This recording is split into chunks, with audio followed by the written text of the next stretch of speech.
आज मैंने अपने किचन में बहुत ही मज़ेदार गुजराती खिचड़ी बनाई है, जो कि बहुत ही मज़े की बनती है, जिसे खाकर आपका पेट भरेगा लेकिन दिल नहीं भरेगा। तो चलिए देख लेते हैं कि इसे किस तरह बनाया जाता है।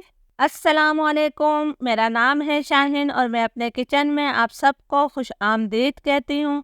आज मैं अपने किचन में बहुत ही मज़ेदार मसाले वाली गुजराती खिचड़ी बना रही हूँ। बहुत ही मज़े की ये खिचड़ी बनती है, ज़रूर इस रेसिपी को ट्राई कीजिएगा। इसके लिए मैंने 1 कप टोटा चावल लिए हैं। खिचड़ी के लिए आप कोई से भी चावल ले सकते हैं। 1 कप मैंने चावल लिए हैं, तो 1 कप ही मैंने मूंग की धुली हुई दाल ली है। आप मूंग की छिलकों वाली दाल भी ले सकते हैं। अगर आप दाल और चावल की मिकदार बराबर रखेंगे तो खिचड़ी आपकी बहुत ज़्यादा जायकेदार बनेगी। दाल चावल पर बहुत ज़्यादा डस्ट होती है। जब हमने इसे पानी डाला है और हल्के हाथों से मसला है, तो आप देख सकते हैं कि पानी हमारा कितना गंदा हो गया है। तो इस तरह मैं 2 से 3 दफ़ा दाल चावल को धो लेती हूँ। दाल चावल को मैंने 2 से 3 दफ़ा अच्छी तरह से धोने के बाद इसके अंदर मैंने खुला पानी शामिल कर दिया है। अब मैं इसे आधे घंटे के लिए भिगो कर छोड़ देती हूँ। आधे घंटे बाद हम खिचड़ी बनाना शुरू करेंगे। गुजराती खिचड़ी बनाने के लिए मैंने 3 खाने के चम्मच तेल लिया है। अभी हम बहुत ज़्यादा तेल का इस्तेमाल नहीं करेंगे, इसलिए कि हम बाद में भी इसके अंदर तेल या घी का इस्तेमाल करेंगे। तो तेल को मैं गरम कर लेती हूँ। तेल गरम हो गया है। एक दरमियाने साइज़ की प्याज को मैं बारीक चॉप करके शामिल कर रही हूँ।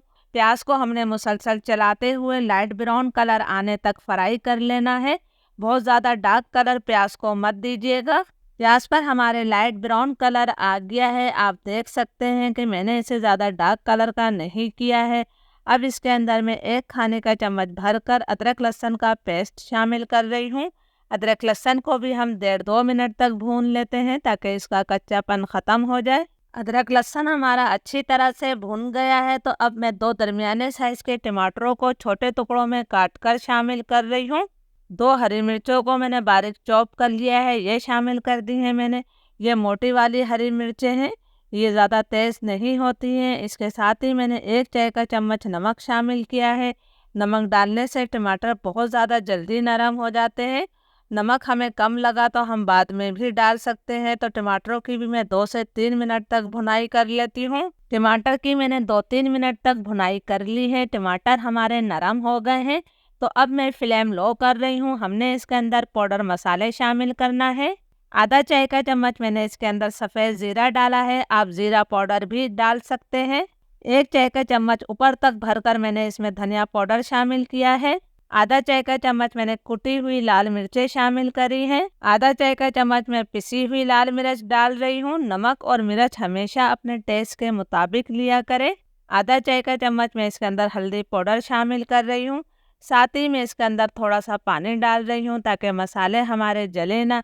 अब मैं इसमें थोड़ा थोड़ा पानी डालती जाऊंगी और 5-6 मिनट तक इन मसालों की अच्छी तरह से भुनाई करूंगी। जितना अच्छा आप मसाला भूनेंगे उतना ही जायकेदार आपकी खिचड़ी तैयार होगी। 2-3 दफ़ा मैंने थोड़ा थोड़ा पानी डालकर इस मसाले की अच्छी तरह से भुनाई कर ली है। तेल इससे अलग हो गया है। अब हमने इसके अंदर भीगे हुए दाल चावल शामिल करना है। दाल चावल का तमाम पानी मैंने निकाल दिया है। अब मैं दाल चावल को भी मसाले के साथ 2-3 मिनट तक भून लेती हूँ। जब हम दाल चावल की भी भुनाई कर लेते हैं, तो खिचड़ी का जायका कई गुना बढ़ जाता है। यकीन करें, ये खिचड़ी आपने एक दफ़ा बना ली तो बार बार आपको फरमाइश पर बनाना पड़ेगी। ये इतने मज़े की बनती है। मसाले के साथ दाल चावल की मैंने बहुत अच्छी तरह से भुनाई कर ली है। तो अब हमने इसमें पानी शामिल करना है। मैंने 1 कप दाल और 1 कप चावल लिए थे, तो मैं इसके अंदर 6 कप पानी शामिल करूँगी। 6 कप पानी मैंने इसके अंदर डाल दिया है। इसे हमने हल्का सा मिक्स कर दिया है। फ्लेम अभी मैं हाई रखूँगी, ताकि पानी में अच्छी तरह से उबाल आ जाए। जब पानी में उबाल आ जाएगा तो फ्लेम में लो टू मीडियम कर दूँगी। लो टू मीडियम फ्लेम पर हम इसे 20 से 25 मिनट तक पका लेते हैं। लो टू मीडियम फ्लेम पर खिचड़ी को पकते हुए तकरीबन 20-25 मिनट हो गए हैं। आप देख सकते हैं कि पहले के मुकाबले में इसके अंदर अभी थोड़ा सा ही पानी बाकी है। दाल चावल अभी भी हमारे पक रहे हैं। बस हमने इसे एक दफ़ा अच्छी तरह से मिक्स कर देना है। जब से मेरा फ्लेम लो टू मीडियम था, अब फ्लेम मैं बिल्कुल लो कर दूंगी और लो फ्लेम पर हम इसे मज़ीद 10 मिनट तक और पका लेते हैं। बिल्कुल लो फ्लेम पर हमारी खिचड़ी को पकते हुए तकरीबन 10 मिनट और हो गए हैं। हमारी खिचड़ी बहुत अच्छी तरह से गल गई है और माशाल्लाह बहुत ही ज़बरदस्त इसमें से खुशबू आ रही है, आप देख सकते हैं। अब इसी चम्मच की मदद से हम इसे ज़रा सा घोंट लेते हैं। आप जल्दी जल्दी चम्मच चलाएंगे तो ये खिचड़ी जो है बिल्कुल मैश हो जाएगी, इसलिए कि दाल चावल बहुत अच्छी तरह से गले हुए हैं। 2-3 मिनट तक मैंने खिचड़ी की अच्छी तरह से घुटाई कर ली है। अब अगर आपको यहाँ पर खिचड़ी ज़्यादा गाढ़ी लगे तो आप इसके अंदर अपनी ज़रूरत के तहत पानी शामिल कर सकते हैं।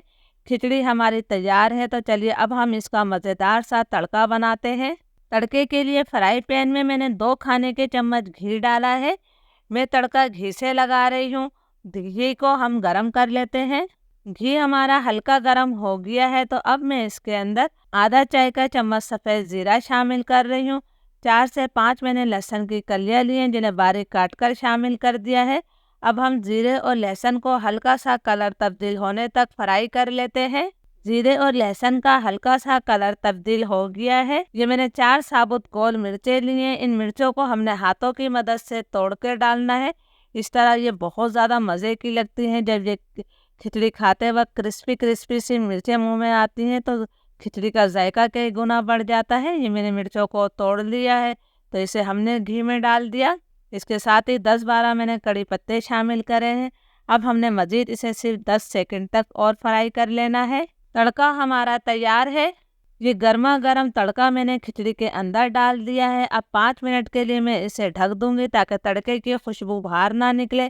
फिर 5 मिनट बाद हम इसे सर्व करेंगे। अल्हम्दुलिल्लाह हमारी बहुत ही मज़ेदार मसालेदार गुजराती खिचड़ी तैयार है। आप इसे अचार और दही के रायते के साथ खाइएगा तो खाने का मज़ा दुबाला हो जाएगा। इजाज़त दीजिए, अल्लाह हाफिज़।